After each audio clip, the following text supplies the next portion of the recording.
오늘은 예수와 동거라는 제목으로 말씀드리겠습니다. 본문은 요한복음 15장 1절에 11절까지 제가 봉독하겠습니다.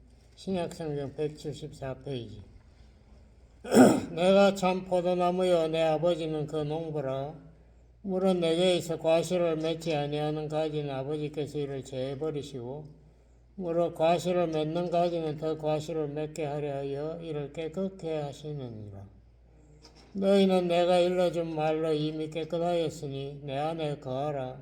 나도 너희 안에 거하리라. 가지가 포도나무에 붙어 있지 아니하면 절로 과실을 맺을 수 없음같이 너희도 내 안에 있지 아니하면 그러하리라. 나는 포도나무여 너희는 가지니 저가 내 안에 내가 저 안에 있으면 이 사람은 과실을 많이 맺나니 나를 떠나서는 너희가 아무것도 할 수 없음이라.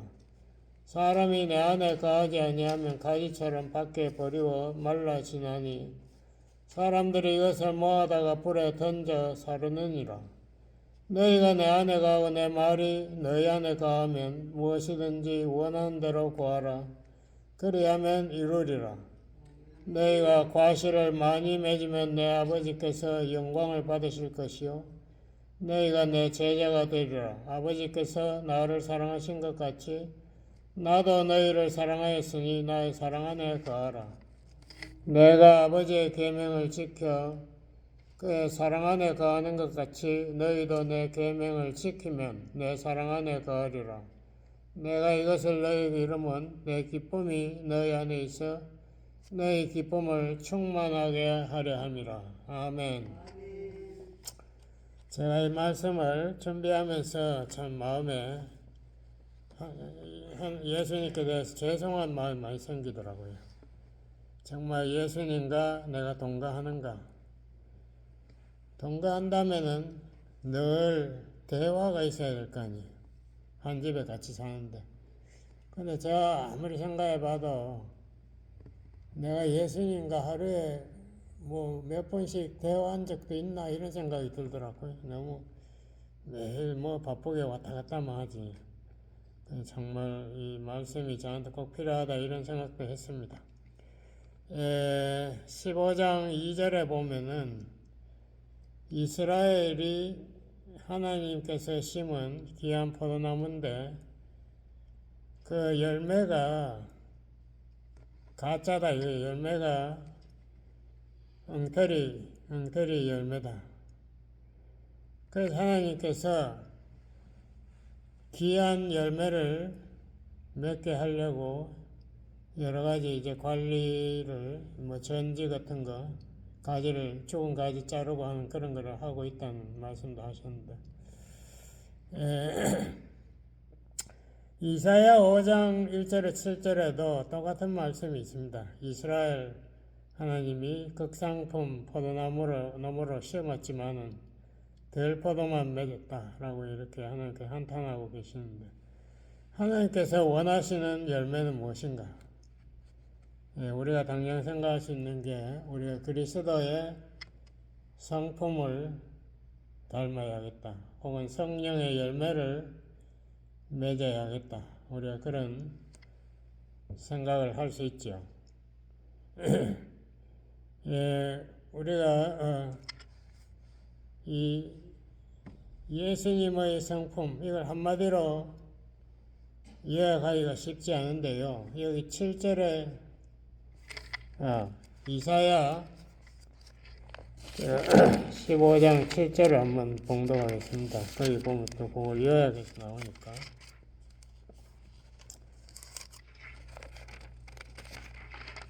이사야 5장 7절 대저 만군의 여호와의 포도원은 이스라엘 족속이요 그의 기뻐하시는 나무는 유다 사람이라. 그들에게 이게 열매를 지금 그들에게 공평을 바라셨더니 도리어 포악이요 그들에게 의로움을 바라셨더니 도리어 부르짖음이었도다. 그래서 열매가 잘못됐다는 것을 여기서 이야기하고 있는데요. 공평이라는 말, 히브리 말로 미시파트라는 이런 말인데 어려운 말이에요. 이거는 모든 사람이 인권, 타고난 권리를 가지고 있고 공동사회를 위해서 책임이 있게, 그러니까 사기치면 안 되잖아요. 한국에 사기꾼이 얼마나 많아. 사기, 거짓말 이런 거 해도 안 되고 책임지고 이웃을 위해서 자기가 정의롭게 살아가는 그 공평이라는 말이, 공평이라는 말, 영어로 제가 뭐를 번역했나 보니까 justice라고 해요. justice. 우리 한국말로 정의. 정의라는 것은 법에 맞게, 그러니까 하나님의 율법에 맞게, 율법이 요구하는 것을 예수님이 한마디로 이어야겠죠. 네 생명을 다해서 하나님 사랑하고 이 이웃을 네 몸과 같이 사랑하라. 그것이 바로 율법의 모든 요구사항인데요. 그러니까 사랑을 실천하는 혹은 사랑을 삶에 보여주는 그게 첫 번째 열매. 두 번째 열매는 아까 여러분 기억하시는 이사야 5장에 의로움이라. 이건 또 히브리 말로 체다카라는 어려운 말인데 이건 쉽게 말하면은 공평이라는 것은 법대로 사는 거. 그럼 의로움이란 건 뭔가 그 인격이 법대로 혹은 하나님의 인격을 닮은 그런 모범적인 인간이라고 하는. 그러니까 공평이라는 말은 올바른 행동, 올바른 사람들에게 거짓 속이지 않고 자기가 하나님의 말씀대로, 우리말에 그런 말이 있지 않습니까? 저 사람은 법이 필요 없는 사람이다. 법이 왜 필요가 없어요? 법대로 사니까 법이 필요가 없다는 거죠. 그러니까 경찰이 없어도 스탑 사인에 꼭꼭 선다 이거예요. 그런 사람이 이 정의로운 사람이다. 그냥 두 번째는 공의라는 말로 한국말로 많이 해요. 의롭다는 것을 공의. 영어로 보니까 righteous. 이거는 그의 인격이 바로 되었다. 다시 말하면 그의 성품, 그의 삶이 윤리적으로 도덕적으로 맞게 인간이 되었다. 이거 인간이. 그래 한국말에 그런 말 많이 하지 않습니까? 인간이 되어라 뭐 이런 말.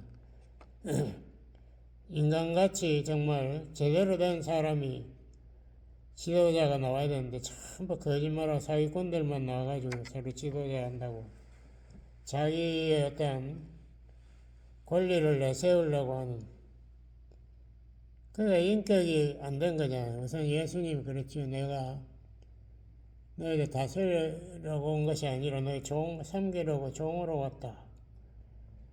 그 정도의 겸손, 온유한 성품, 율법은 너희들의 잘못을 지적하고 저주하지만 내가 너희들을 심판하러 온 것이 아니라 용서하고 구원하러 왔다. 그 예수님의 인격은 한 차원 높잖아요. 우리가 생각하는 거. 정말 인간을 불쌍하게 여길 줄 알고 그 인간의 연약한 것을 자기 몸을 바쳐서 십자가에 바쳐서 문제를 해결하고 살려주려고 하는 그것이 우리 예수님의 인격입니다. 그걸 본받아라 이 말이죠. 그런 좋은 포도 열매를 맺어야 하는데 우리 겉모양은 예수쟁이라고 해가지고 번들하지만 속은 가짜 엉터리가 위선자. 예수님 때에 바리새인도 똑같은 거죠. 속은 겉은 막 십계명 지킨다고 큰소리 빵빵 치는데 속은 보니까 뭐 위선으로 가득 차 있다. 예수님이 지적했잖아요. 이것이 인간의 근본적인 문제 중에 하나인 것 같아요. 가장 근본적인 문제죠. 인간이 우선 변화되고, 그 다음 내 주위 사람들에게 내가 법대로 내가 사기치지 않고, 공평하게 내가 정말 사랑을 베푸는 그런 사람이 되는 것이 포도 열매를 맺는 것이다. 뭐 전도 많이 했다. 그게 우선 중요한 게 아닙니다. 제가 보니까 우리가 얼마나 예수님의 모습을 내 삶에 나타내고 말에 표현하는가, 그게 중요해요. 그렇게 함으로써 하나님께서 영광을 받으신다.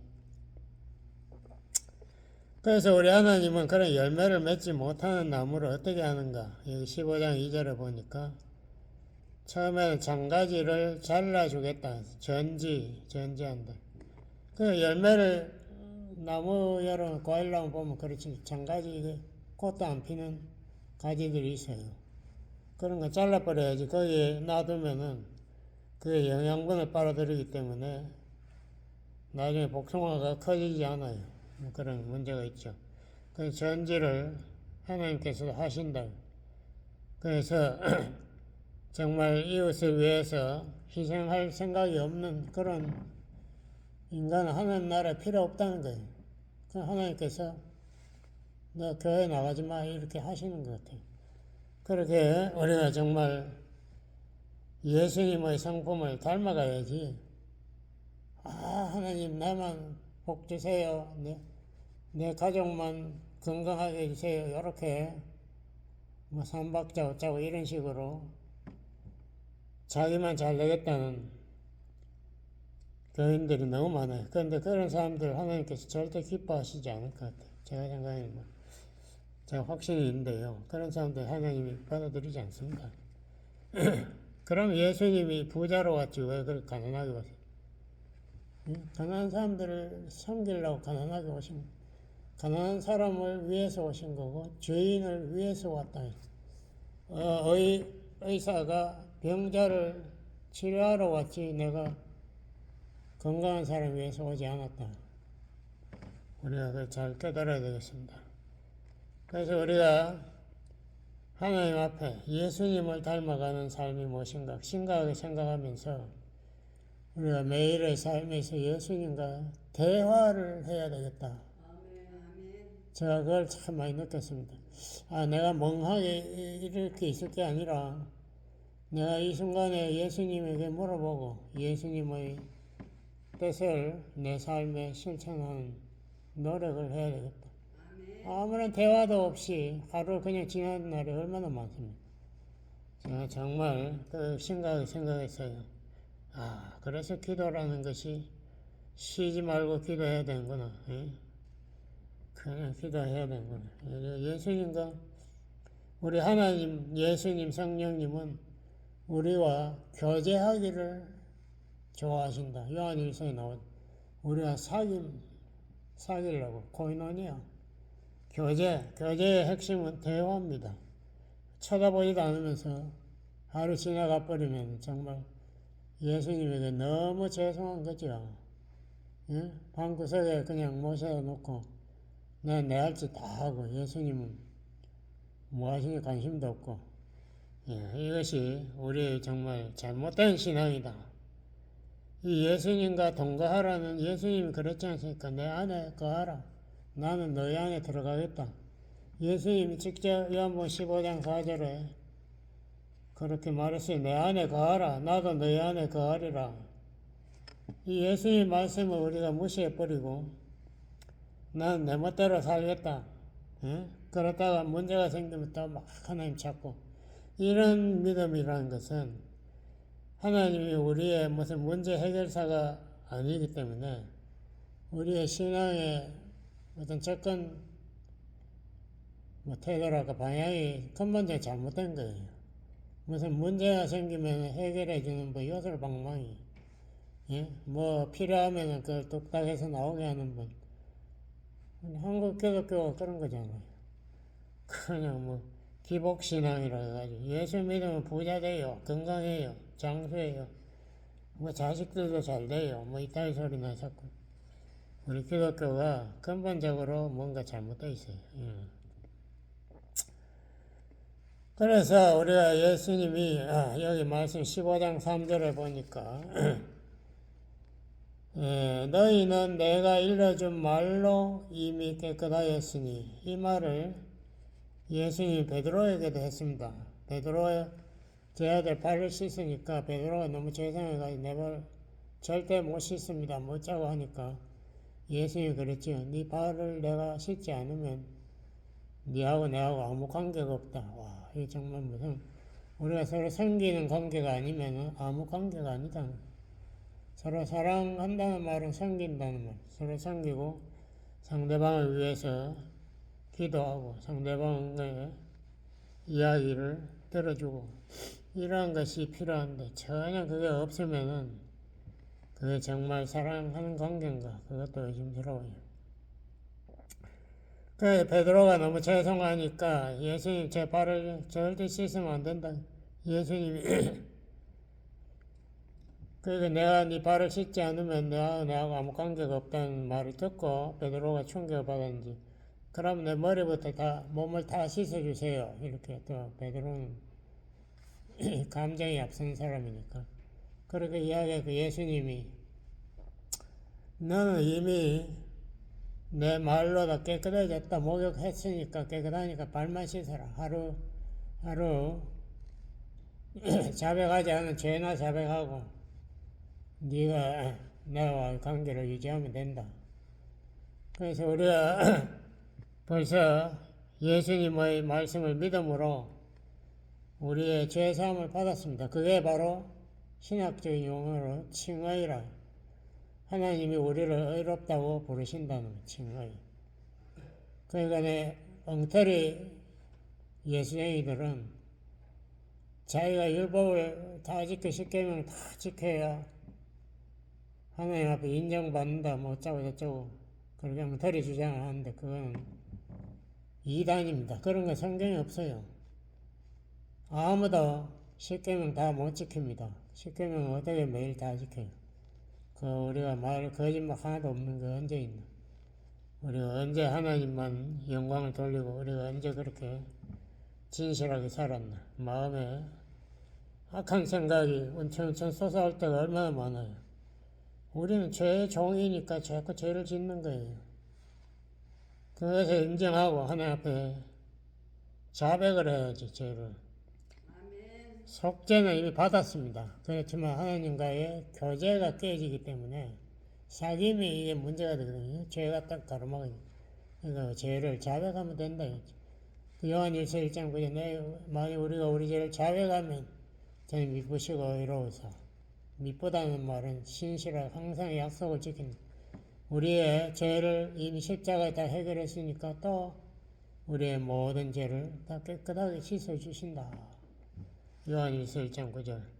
그러므로 죄책감에 시달릴 필요는 없고 우리가 그렇지만 우리의 사귐, 교제를 막는 이 죄를 자백은 해야 된다.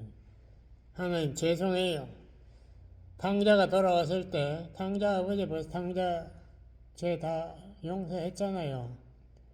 그래서 탕자한테 묻지도 않아요. 뭐 네 잘 돈을 얻어다가 처박았나. 묻지도 않고 잔치를 크게 벌려서 우리 아들이 이제 새로운 생명 살아 돌아온 것을 기념하자. 우리 하나님은 항상 우리를 그렇게 반기시는 분이다. 우리에게 잔소리하고 화내는 하나님이 아니에요. 그러므로 우리는 이미 죄 씻음을 예수님의 말씀으로 믿음으로 다 받았고 이제는 우리가 예수님의 말씀을 삶에 믿음으로 실천, 순종하면 열매가 맺어진다. 우리가 변화되기 시작한다. 순종 없으니까 이 성격이 변하지 않아요. 내가 싫은 거를 하는 그 첫 번째 스텝이 믿음으로 그 말씀을 일단 외우고 기억을 해야지. 그 다음에 그 말씀을 내 삶의 적용, 그게 순종하면은 내가 그것이 참 진리인 것을 깨닫게 되고 내 마음에 깨달음이 와요. 아, 내가 앞으로는 이렇게 저 사람을 온유하게 대해야 되겠구나. 저 사람을 참아줘야 되겠구나. 이런 걸 느끼게 되는 거죠. 그래서 우리가 예수님을 닮아가는 열매를 맺을 수 있다. 과실을 많이 맺는다고 예수님 그랬죠. 그 다음에 15장 4절에 또 보니까 네, 가지가 포도나무에 붙어 있지 아니하면 절로 과실을 맺을 수 없음 같이 너희도 내 안에 있지 아니하면 그러하리라. 그래서 우리가 예수님과 동거하지 않으면 열매를 맺을 수가 없다. 근데 제가 아까도 말했지만 동거하려면은 대화가 있어야 돼요. 구석에 처박혀 놓고 얼굴도 안 쳐다보는 그런 동거의 관계는 아무 의미가 없어. 좋은 관계. 그래서 우리가 그걸 기념하기 위해서 첫 번째 우리가 세례를 받았지 않습니까? 세례는 것은 예수님이 십자가에 죽고 부활한 것이 내 문제, 나의 죄를 위해서 죽으셨다. 그것을 내가 믿습니다. 나도 그 죽음에 동참하겠습니다 하는 것을 의식적으로 사람들 앞에 공포하는 것이 세례입니다. 그래서 그 세례에서는 첫 번째 내가 죽었다. 내가 예수님과 함께 십자가에 못 박혔다. 예수님이 십자가에 못 박힌 것은 나의 육신에 있는 이 죄가 나를 항상 주인 노릇을 해요. 내한테 명령을 내려요. 너 저 사람 미워해. 너 저렇게 저 사람을 속여서 어떻게 하여튼 이러한 죄악의 생각을 자꾸 우리에게 던져줍니다. 그래서 우리를 하여금 죄를 짓게 만들어요. 그 죄가 이제는 십자가에서 죽었기 때문에 내 주인이 아니다. 이게 굉장히 중요해요. 이거를 해결하지 못하면 신앙이 성장하지 않아요. 항상 죄의 종이 되는 거죠. 예수님 베드로 보고 그랬잖아요. 베드로가 예수님이 십자가에 자기가 너희 죄를 왜 죽어야 한다. 내가 죽으러 간다고 하니까 절대 안 돼요. 내가 당신을 보호하기 때문에 당신 절대 못 죽을 겁니다. 못 자고 하니까 예수님이 그랬죠. 사탄아 물러가라. 네가 네 인간적인 계산부터 먼저 하고 하나님의 뜻은 생각지도 않네. 너무나 전곡을 찌른 거죠. 베드로는 자기가 예수님의 수제자니까 자기가 잘하면 총리 대신 수상 정도 한 자리 높은 자리 한번 예수님이 죽으면 자기 계산이 다 무너지니까 예수님을 결사적으로 막으려고 그때 예수님 그랬잖아요. 네가 오늘 다 울기 전에 네가 3번 나를 부인할 것이다. 그 죄의 종은 죄밖에 못해요. 다른 거 없어요. 대단한 거 못해. 예수님을 사람들 앞에 고백하고 이런 거 못해요. 죄가 주인이니까 제멋대로 죄가 시키는 대로 하는 거죠. 우리가 죄의 종에서 해방되었다. 이것을 우리가 참 믿어야 합니다. 십자가에서 십자가에 못 박혀 예수님과 함께 죽었다. 그렇기 때문에 나는 더 이상 죄의 종이 아니다. 우리가 죄를 지을 수 있죠. 그 다음에도. 그때는 항상 주저하지 말고 예수님께 나의 죄를 자백하 버리면 돼요. 그 이상 간단한 문제가 어디 있어요. 자백하면 모든 죄에서 우리를 깨끗하게 해주신다고 했는데 그것도 못하면 아무것도 못하는 거지. 바보지 그 다음에 우리가 주인이 바뀌었다는 것을 우리 신앙적으로 고백하는 행위가 뭡니까? 이제는 죄가 내 주인이 아니고 예수님이 갈라디아서 2장 20절 우리가 다 외우자. 내가 그리스도와 함께 십자가에 못 박혔나니 못 박혔다는 것은 죽었다는 거예요. 못 박혔. 그런데 이제 내가 산 것이 오직 내 안에 그리스도께서 사신 것이라. 이제는 내가 내 삶의 주인이 아니고 그리스도가 부활하신 그리스도가 나의 삶의 주인. 내가 육체 가운데 사는 것, 지금 육체 가운데 사는 것은 나를 사랑하사 나를 위하여 자기 몸을 버리신 하나님의 아들을 믿는 믿음으로 산다. 나의 예수님이 나의 주님이시고 나의 생명이심을 믿음으로 하루하루 살아가겠다. 이거 좀 위대한 신앙 고백이죠.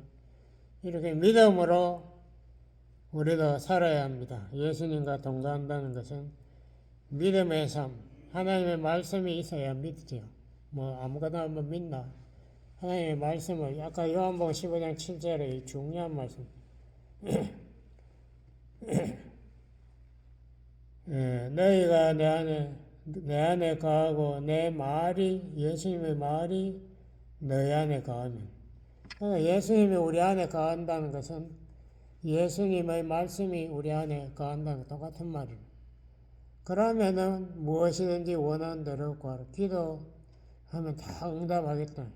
열매를 얼마든지 맺을 수 있다. 너희가 과실을 많이 맺게 되면 하나님께서 내 아버지께서 영광을 받으신다. 이것이 아주 우리 신앙의 아주 핵심적인 이야기입니다. 그래서 우리가 예수님의 말씀을 내 마음에 새기세요. 새기고 그 다음에 그 말씀을 묵상하시고 그 말씀을 내 삶에 실천할 수 있도록 하나님께 기도하세요. 내 믿음 주세요. 내가 이 말씀을 내 삶에 적용하도록 도와주세요. 저 사람 미워 죽겠지만 저 사람을 용서할 수 있는 그 온유한 마음을 나에게 허락해 주세요. 이렇게 기도하는 게 되는 거죠. 그러면 예수님께서 우리를 변화시킨다. 성령께서 우리를 변화시킨다. 예? 갈라디아서 5장 16절에 그랬잖아요. 너희 안에 육신이 아직도 주인 노릇 하려고 덤비고 있는데 너는 그 육신을 따라가지 말고 성령의 인도를 받으라. 성령께서 말씀하시고 도와주시는 성령께서 믿음 주시니까 그 성령을 순종하면 된다. 여기 성경에 보면은 이런 무슨 예화가 있습니다. 이게 진짜인데 예수님이 베다니에 사는 나사로의 집에 가니까 그 두 여형제 마리아와 마르다가 쫓아나오지 않습니까? 둘 다 예수님 너무 사랑하니까 반가워서. 근데 언니 마르다는 우선 집안 청소부터 하고 당장 점심 옛날에 뭐 냉장고가 없지 않습니까? 그러니까 당장 점심을 준비하려니까 반찬을 그래도 몇 가지 하고 하면은 아유 당장 그로서리 가게에 가서 뭐 사오기도 봐. 그런데 자기 동생 마리아는 보니까 예수님 딱 붙어가지고 그 옆에서 말만 듣고 대화만 하고 있으니까 너무 분노가 치밀은 거죠. 그래서 예수님한테 고자질을 하지 않습니까? 내 동생이 좀 꾸짖으세요. 내가 지금 막 머리카락이 머리가 빠질라 그러는데 내 동생은 어떻게 예수님하고 대화만 내가 정말 숨이 막 넘어가려고 그런다는 식으로 이야기했겠죠.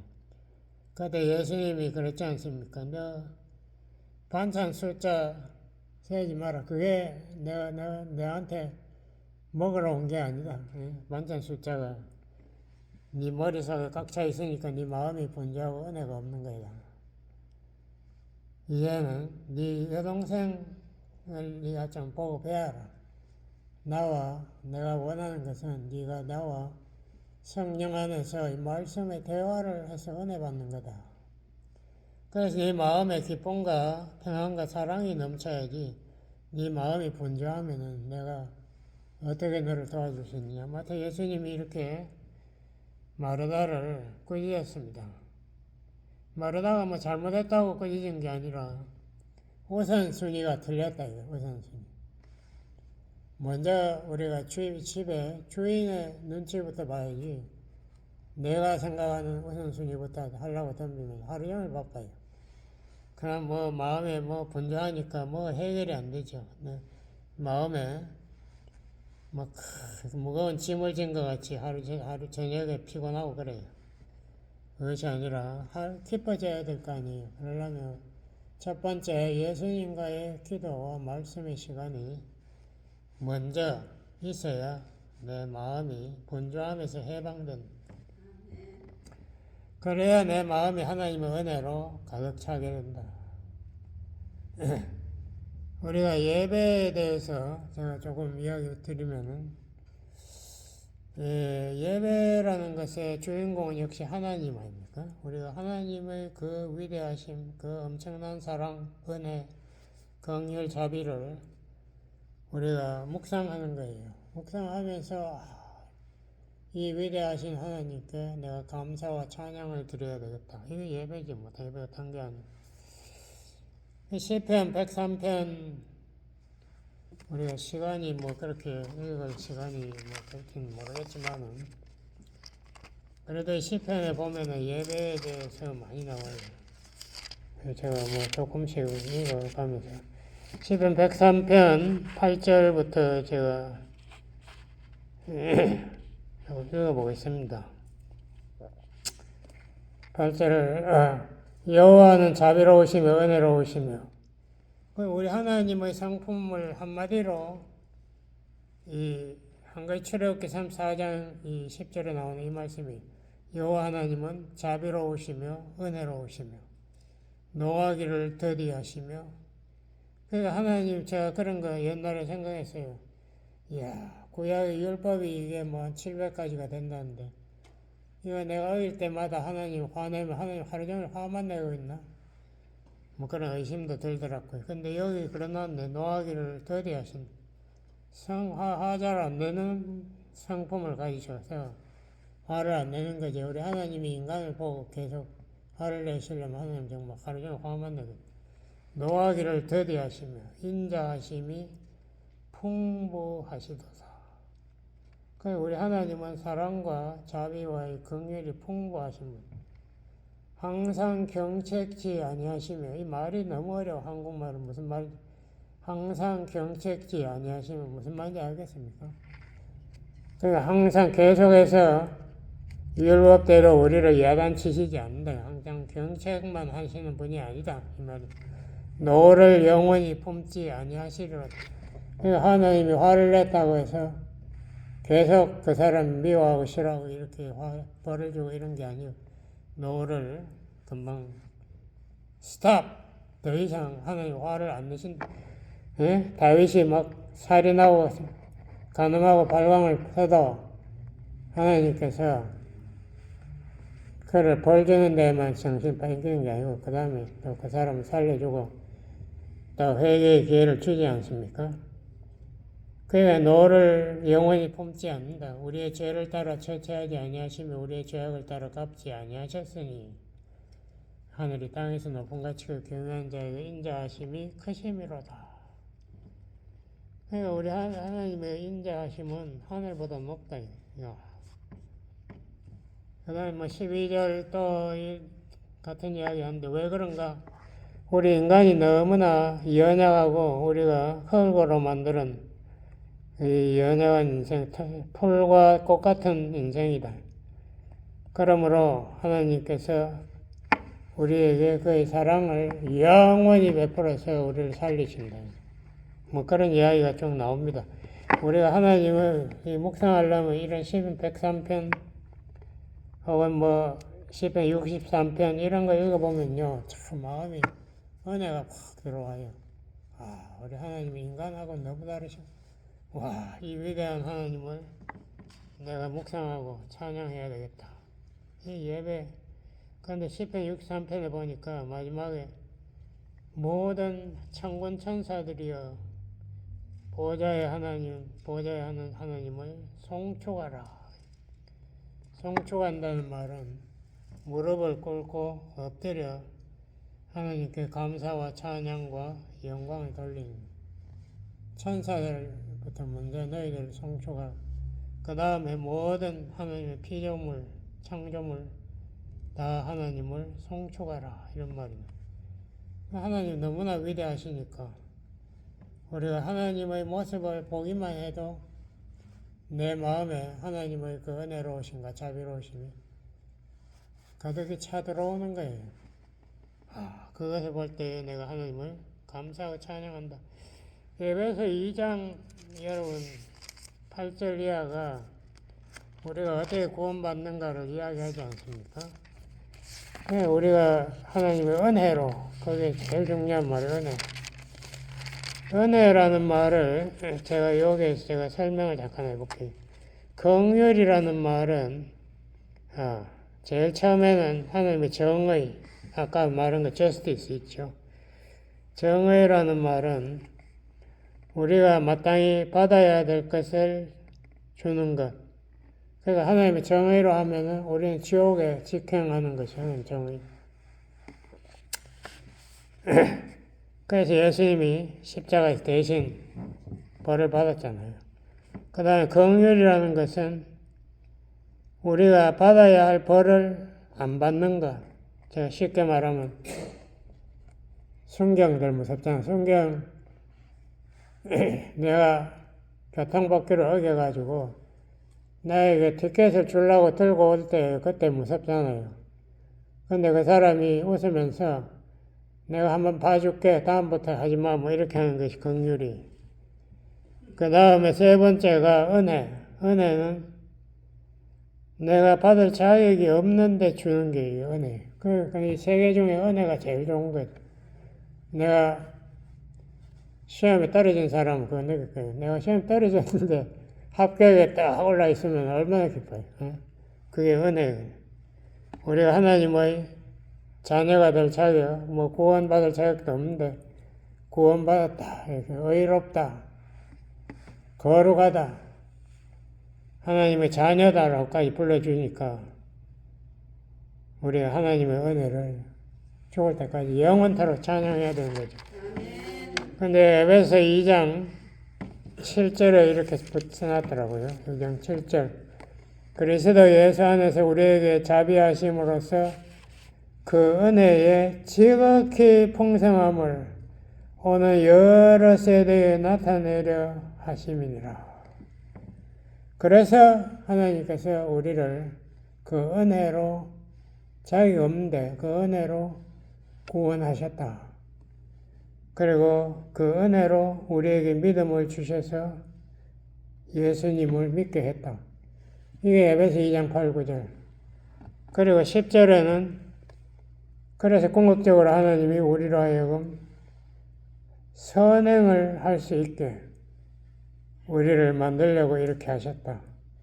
그 선행이라는 것은 하나님 은혜로 우리가 구원을 받은 그 열매입니다. 천주교는 여기에서 크게 이 해석에 실수를 했는 게, 그 사람들은 우리도 내 자유의지가 있어서 내 의지로 결단해서 다른 사람을 돕고 섬기고 선행할 수 있다고 주장해요. 이게 잘못된 거죠. 그러므로 이 사람들은 이 성자는 선행을 많이 했으니까 이거 하나님에게 특별상을, 그래서 성자를 갖다가 예수님 밑에 딱 갖다 놨어요. 그래서 우리가 예수님 앞에 직접 기도하기 때문에 죄송하면 마리아나 성자를 통해서 기도해서 하나님께 올라가게 하는, 뭐 이따 개똥다 같은 이런 교리를 만들었다고. 그래서 천주교는 아주 제가 해보니까 아주 웃기는데, 그래도 천주교에서 하나는 고백해요. 우리가 구원만큼은 완전히 예수님의 공로 그거밖에 없다. 그거는 그러니까 천주교는 제가 보기에 이단은 아닌데 이런 선행 같은 이런 교리는 완전히 잘못된 겁니다. 여러분 참고로 하시고, 우리가 정말 하나님의 은혜를 죽을 때까지 영원토록 우리가 찬양해야 되겠습니다.